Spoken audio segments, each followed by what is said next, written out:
सो hello dear all, welcome back. अब ये एक और प्रॉब्लम है जिसमें स्टूडेंट्स को बहुत डाउट होता है।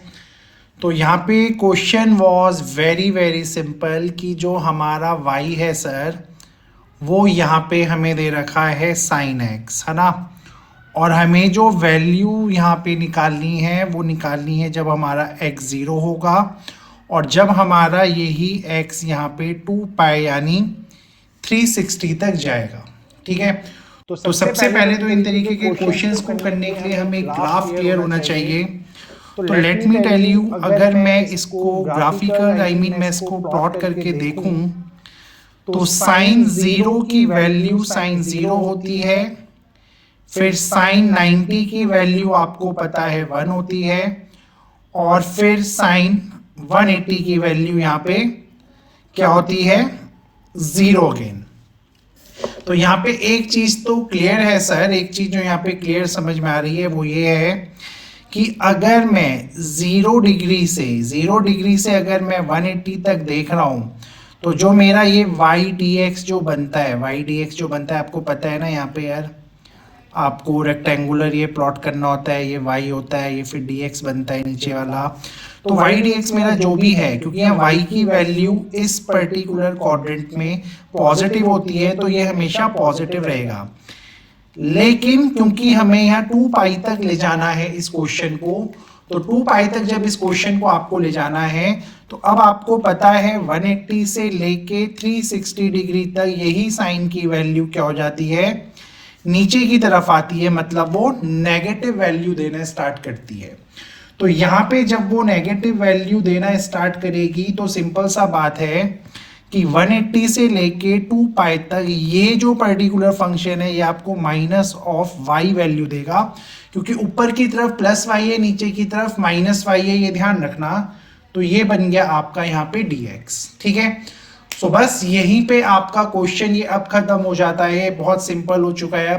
अब y की जगह आपको क्या लिखना है, यहाँ पे sin x, और sin x का इंटीग्रेशन होता है माइनस का cos x। ठीक है, लिमिट है 0 से 180 तक यहाँ पे, और सिमिलरली ये भी हो जाएगा आपका, ये ऑलरेडी माइनस है तो माइनस तो ऑलरेडी था ही, और एक माइनस और आने से ये प्लस हो गया तो ये बन जाएगा cos x।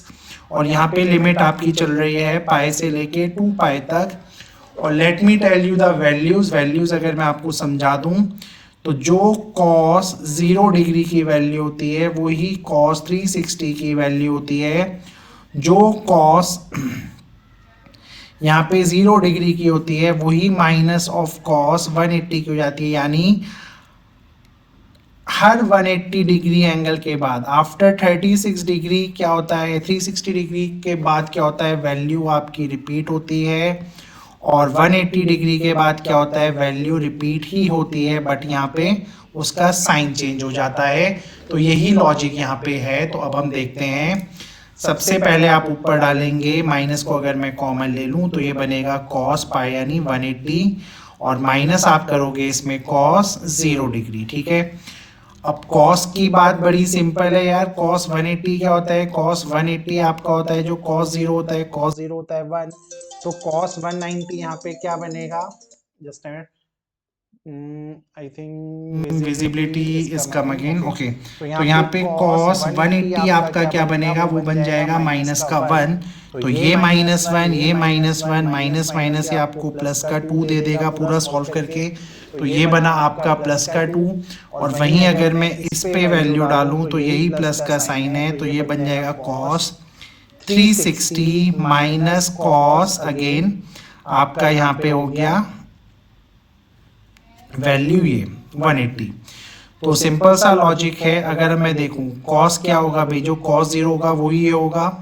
ठीक है, तो ये हमें क्या मिल जाएगा यहाँ पे, ये हमें मिल जाएगा यहाँ पे प्लस का 1, और cos 180 क्या होता है, वो माइनस का 1 होता है, तो माइनस माइनस अगेन क्या हो गया आपका प्लस का 2, तो ये भी 2 आपको दे रहा है, ये भी आपको 2 देगा, तो 2 + 2 आपका 4 स्क्वायर यूनिट्स होगा।